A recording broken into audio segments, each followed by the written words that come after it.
कर्मचारियों के कुछ संगठन हड़ताल पे चल रहे हैं और आज एक तरह से तीसरा दिन उनका अगर समग्र कार्यक्रम की दृष्टि से देखा जाए तो आज तीसरा दिन चल रहा है। मैं राज्य की जनता को, विद्युत उपभोक्ताओं को, अपने पूरे विभाग की ओर से यूपीपीसीएल और उसके सभी घटक जो ऑर्गेनाइजेशंस हैं उनकी ओर से राज्य की जनता को आश्वस्त करना चाहता हूं कि विद्युत की व्यवस्था बिल्कुल नियंत्रण में है, बिल्कुल ठीक है। कहीं कहीं स्थानीय समस्याएं आ रही हैं, उनका निराकरण जैसे ही ध्यान में आता है वैसे ही किया जा रहा है, लेकिन सप्लाई और डिमांड और स्थानीय आपूर्ति सारी बातें हमारे संपूर्ण नियंत्रण में है, कहीं कोई चिंता की बात नहीं है।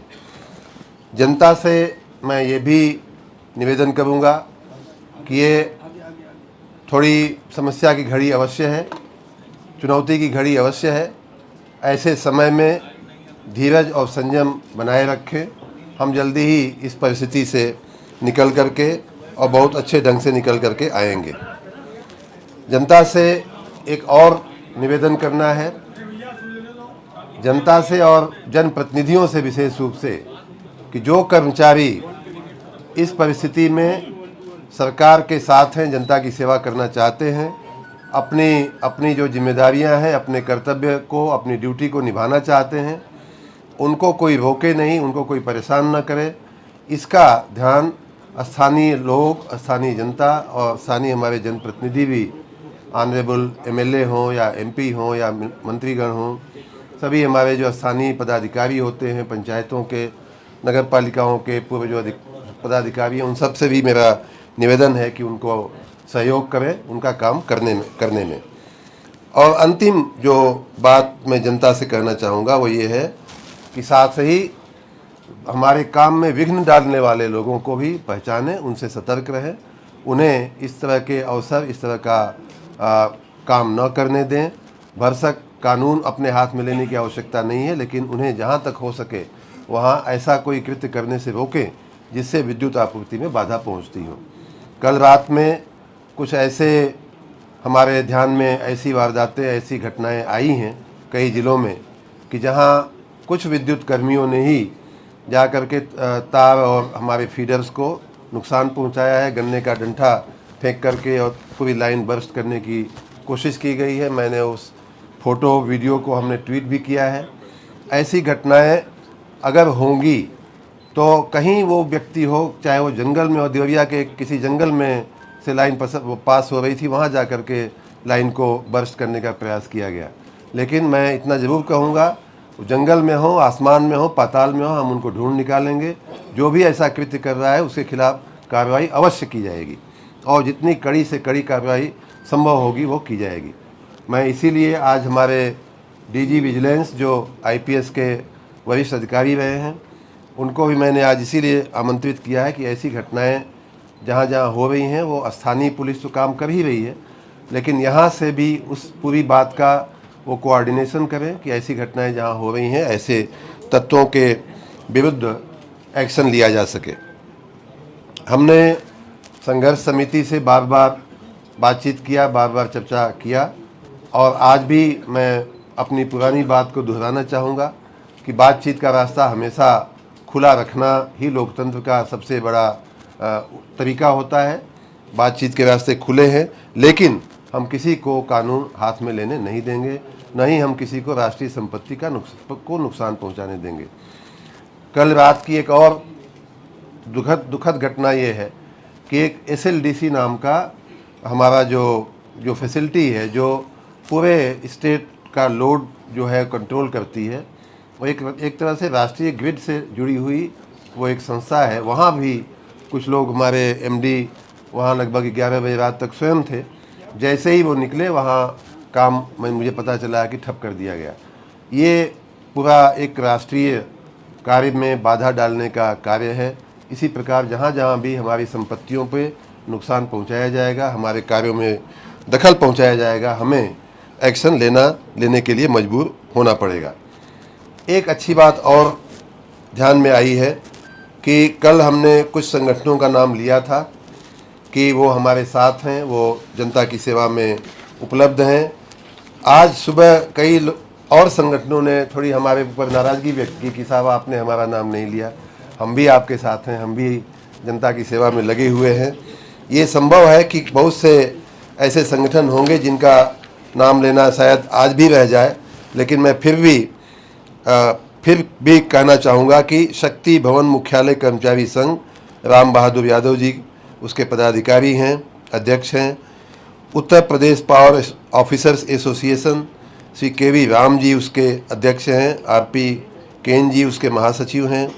विद्युत तकनीकी कर्मचारी एकता संघ अनिल राठौड़ जी, बिमासु कुमार सिंह जी महामंत्री और अध्यक्ष हैं। विद्युत मजदूर पंचायत, इनका नाम हमने कल भी लिया था, श्री गिरीश कुमार पांडे जी, पीएन तिवारी जी, बीसी उपाध्याय जी। विद्युत मजदूर संगठन एवं विद्युत संविदा मजदूर संगठन जिसके अध्यक्ष श्री आरएस राय जी हैं और पुनीत राय जी भी उसके सक्रिय पदाधिकारी हैं।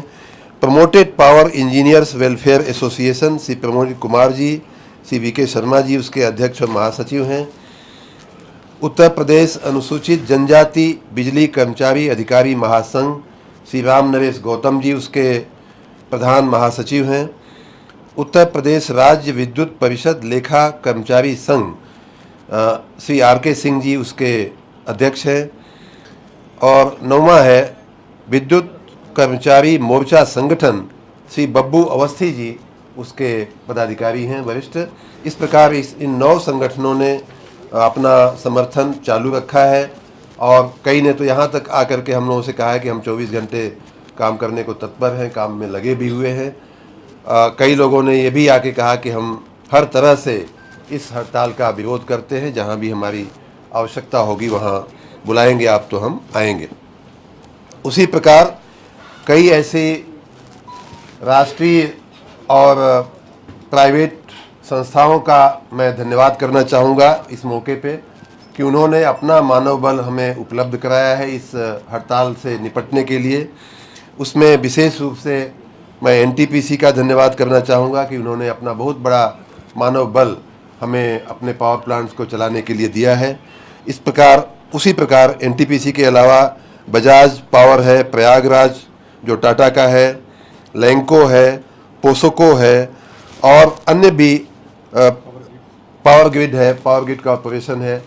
और इसी प्रकार राज्य के बाहर के अन्य भी ऐसी कुछ कंपनियां जो सरकारी भी हैं, भारत सरकार की हैं या संयुक्त उपक्रम हैं, इस तरह के लोग हमारे साथ हैं और हमें सहयोग कर भी रहे हैं। आगे भी अगर आवश्यकता होगी तो और भी मैन पावर या सपोर्ट दे करके हमें सहयोग करने को तैयार है।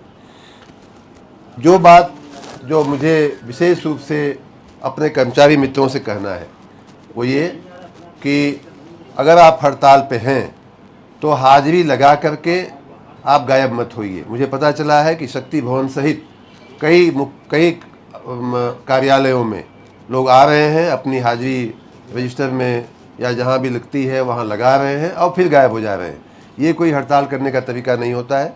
आप या तो हड़ताल पे रहिए या काम पे रहिए। और मैं सभी अपने अधिकारी मित्रों से भी कहूँगा कि इस बात की वो सुनिश्चित करें इस बात को कि जो व्यक्ति आता है या तो हाजिर है या गैर हाजिर है, 2 में से एक ही चीज़ होनी चाहिए। ऐसा न हो कि वो आपको चकमा दे रहा हो। उसी प्रकार हमने ये भी स्पष्ट किया है कि कल भी मैंने ये बात कही थी कि जो आउटसोर्सिंग के जो कर्मचारी संविदा के हों या अन्य किसी प्रकार से आउटसोर्सिंग एजेंसी के मार्फत अगर लिए गए हैं तो उनकी जो नियुक्ति का एक ही कारण होता है कि हम आपातकालीन ये व्यवस्थाएं करते हैं, उनकी हाजिरी आवश्यक होती है, तभी हम उनको पगार देते हैं। ऐसे तमाम कर्मी जो इस समय सरकारी काम पे नहीं हैं, जो हमारे काम पे नहीं हैं, ड्यूटी पे नहीं हैं, उन्हें निकालने की प्रक्रिया तुरंत शुरू की जाए। उनकी हाजिरी अगर काम पे उनका अपने कार्यस्थल पे नहीं है तो उनकी हमें आवश्यकता नहीं है। हम अन्य लोगों से नौजवानों को नौकरी हम देंगे उनकी जगह पे और इस प्रकार हमारा एक और अच्छा काम भी होगा।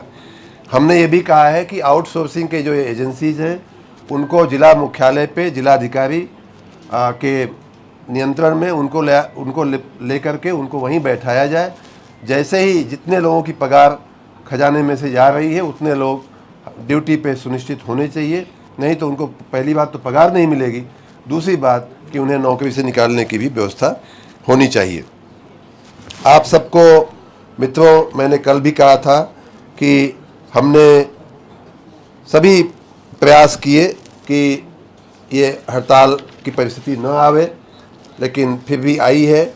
मैंने जैसा कहा कि जो बोनस हमारा विद्युत निगम पिछले 2020 में जब से निगम बना है,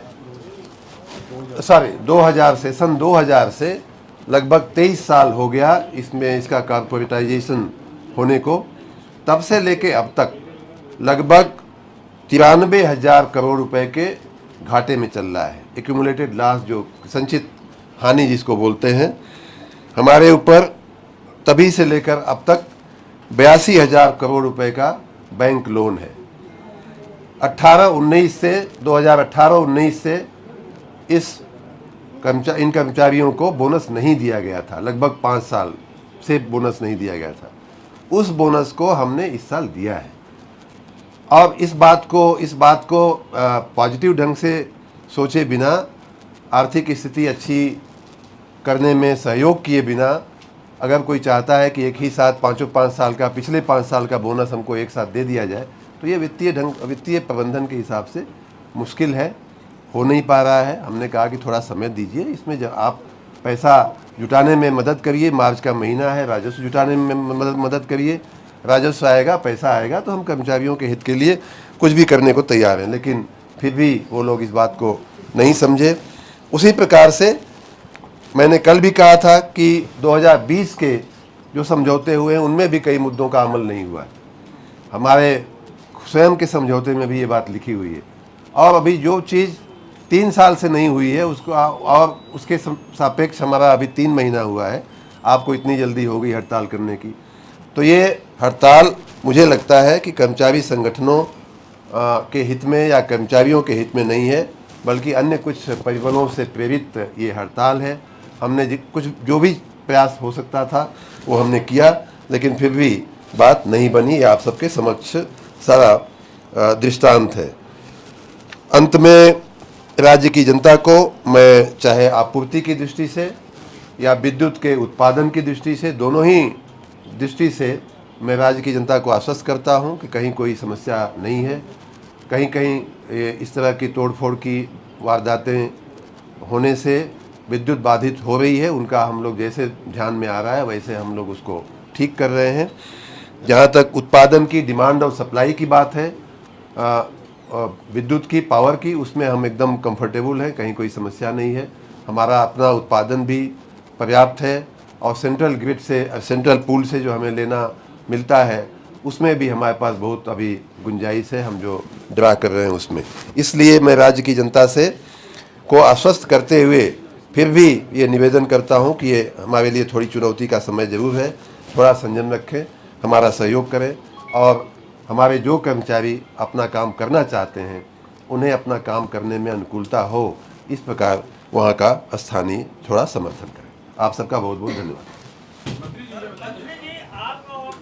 आपकी सरकार और अधिकारियों और कर्मचारियों के बीच संघर्ष हो रहा है और उसका नुकसान आम जनता को हो रहा है। ग्रामीण परिवेश से जो सप्लाई है वो बाधित है, गाँव वालों को समस्या हो रही है, खासकर ग्रामीण क्षेत्रों में। इसका जिम्मेदार कौन है? मैं यही तो कह रहा हूँ कि इसका जिम्मेदार ऐसे कुछ गैर जिम्मेदार संगठन के नेता गण हैं, जिनके साथ बातचीत करने के बावजूद, सारी बातें स्पष्ट करने के बावजूद, जो काम पिछले सालों में नहीं हुआ वो भी उनके हित में करने के बावजूद, अपनी हठधर्मिता के कारण उन्होंने ये स्ट्राइक की है। हम उससे निपटने की भरपूर कोशिश करेंगे। अभी वो आंकड़ा अभी देना संभव नहीं हो पा रहा है, क्योंकि अलग अलग ज़िलों में, अलग अलग जगहों पे, अलग अलग कारणों से अलग अलग प्रकार की कार्रवाइयाँ चल रही हैं। हम वो आंकड़ा भी आपके साथ साझा कर देंगे। वो भी ये, जैसा मैंने बताया पहले कि ये भी एक डायनेमिक सिचुएशन है। जैसे जैसे कोई परिस्थिति ध्यान में आ रही है वैसे वैसे हम FIR करने की आवश्यकता पड़ती है तो हम ले रहे हैं। आर्टिकल लागू करने में दिक्कत हो रही है।